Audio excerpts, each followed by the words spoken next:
Welcome to Whatsoever More or Less. My name is Jason, and I have a quick thought for you today, kind of based on several concepts in the Constitution.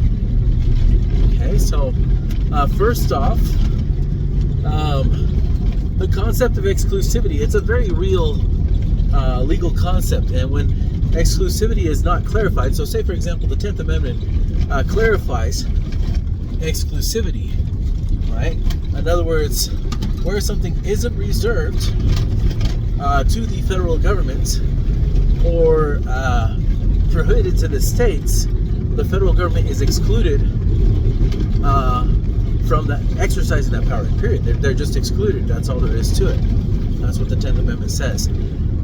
Now let's talk about then the president's need to inform Congress every time he uses the military. It's not there. There is in Article 2, Section 3, I believe, the need for the president to communicate with Congress from time to time to formally declare war. That is reserved exclusively to Congress. However, not all military action needs to be, or in other words, not all acts of war, not all uses of military need to necessarily be classified as a declared war. The Constitution seems to have allowances in a number of different instances for other than that. For example, the president is the commander-in-chief at all times, with or without the approval of Congress. Okay, so, and there are promises guaranteed in the Constitution which need to be executed, period, with or without the approval of Congress, with or without the request of governors or state legislatures. Sorry, I've been getting a lot of stuff in my lungs lately. But anyhow, so when the president went after Nicolas Maduro, and this is where I had to do a retraction a while back, when he went after him, that was in Article 1, Section 8, Clause 10, previously established law that gave the president the right and the obligation when he sees egregious violations to actually arrest without asking Congress's permission. At that point, he has his take care clause. And so that's obviously going to be carried out by the military. But when he did so, he talked about Congress's tendency to leak and why he didn't talk to Congress up front about it. Now that's pretty serious accusation, because in Article 1, Section 5, if I'm not mistaken, that's where Congress has the right to write their own rules, to write establishing rules about removing members, if I'm not mistaken, and about keeping records, and then about publishing their records, and then about also leaving certain records out of what they publish, because secrecy was pre-planned for where necessary in the Constitution. Now, if we ever have someone who's supposed to be keeping secrets, and you can't trust them to keep secrets, but instead they share that information that could damage the United States, what is that? That's aiding and abetting the enemies of the United States. No matter who you share it to, you give out that information freely and they can use it against us. What else are you going to call that, right? So, and there's a word for that, and that's treason, right? Which is serious stuff. And so it sounds like President Trump is concerned that there are some treasonous members of Congress, basically, I guess is a logical conclusion. And my guess is he's probably right.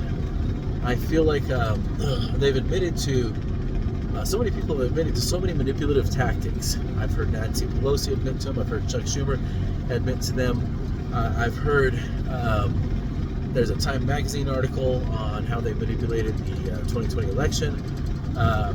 Members of Congress pretended to want to go along with investigating the 2020 election, but then as soon as there was a little riot, even though there's 300 million some odd Americans, and not all Americans were participating in that riot, they suddenly decided that was enough of a reason for them to, back off of making sure that the election was an honest election.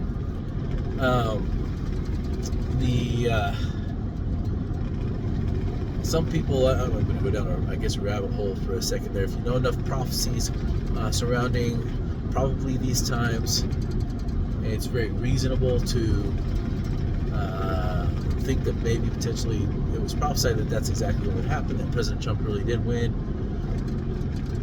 Not that I'm going to use that as a legal argument. That wouldn't stand up in court, but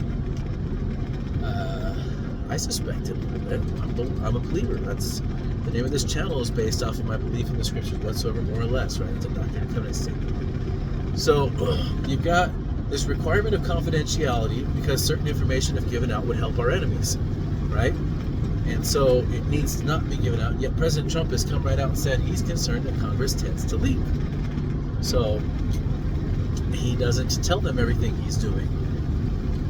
You got the take care clause. You've got the promises guaranteed. You've got the obligations. You do not have exclusivity mentioned in Article 1, Section 8, Clause 11. There is no exclusivity clause there, from what I can tell.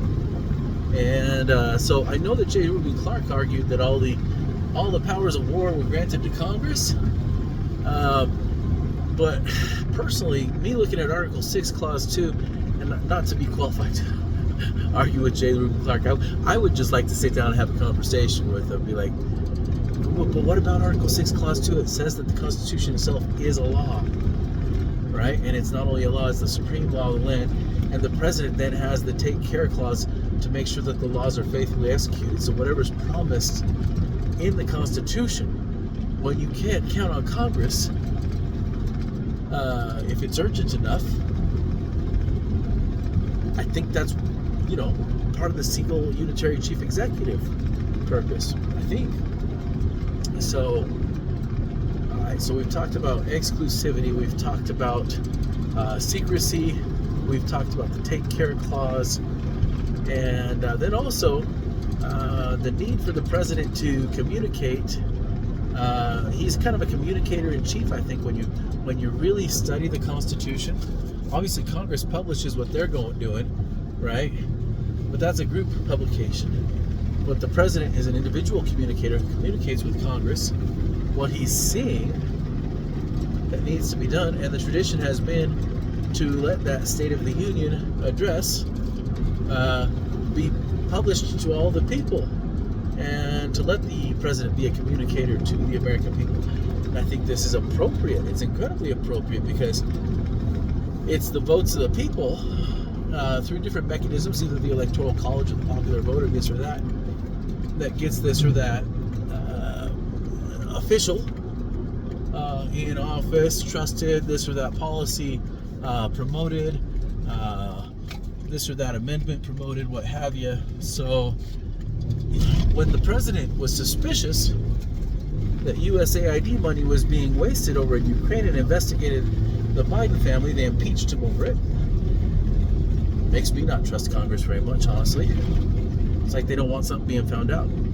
They say, oh, he benefited politically from it. If a president's doing the right thing, he's probably going to benefit from it politically. So what? Whoop-de-ding. Stop doing the right thing, you're going to benefit politically from it, right? It doesn't make sense. So I would have stopped trusting Congress a long time ago too, honestly, after so many things that we've seen, and other Washington insiders. And so secrecy cannot be trusted, is one of his complaints. His communication isn't supposed to be exclusively to Congress. It's not exclusivity. Exclusivity isn't clarified. Exclusivity of the war powers isn't clarified either. As a matter of fact, the president has the take care clause. The Constitution says it's a law, and so therefore, where you can't trust Congress to execute the promises guaranteed in the Constitution, then the president at least should be the backup plan. That seems to be part of the wisdom. But tell me if you disagree. So again, rounding everything out here, it tells me we're in interesting times, regarding the members of Congress. They've abdicated their duty, if you ask me. None of them stand up against the administrative state, which exercises powers that are supposed to be exclusively reserved. Those are supposed to be exclusively reserved to Congress. That is something exclusive. In other words, read Article 1, Section 7, Clause 3. Nothing is supposed to have the force of law without going through the Article 1, Section 7, Clause 2 process. And they're not standing up for themselves. They're not standing up for themselves against the Supreme Court, except for the Supreme Court seems to be adding explanations for how Congress can grab more power. So,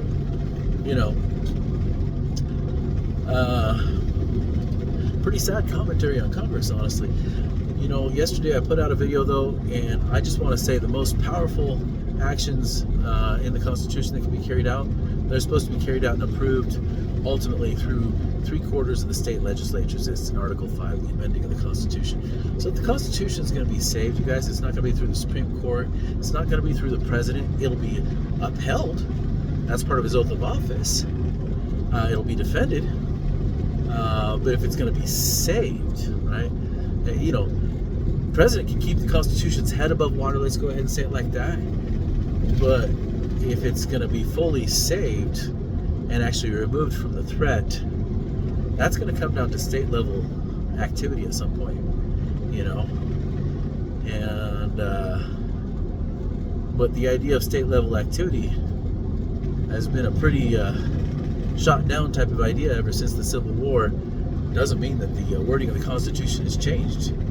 It's just we've kind of become a little bit more afraid to stand up for ourselves, if you ask me, since the nullification crisis, the Civil War, things like that. But for as best as I can tell, according to 10th Amendment, Article 6, Clause 3, Article 5, it's really state level activity on the parts of the citizens and local legislatures that are technically empowered if they would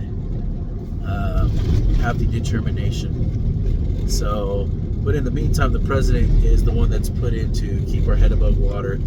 You know, they had those hard times with the Shays Rebellion, things like that. They knew they needed a single unitary chief executive. So that's what they did. They established a new system.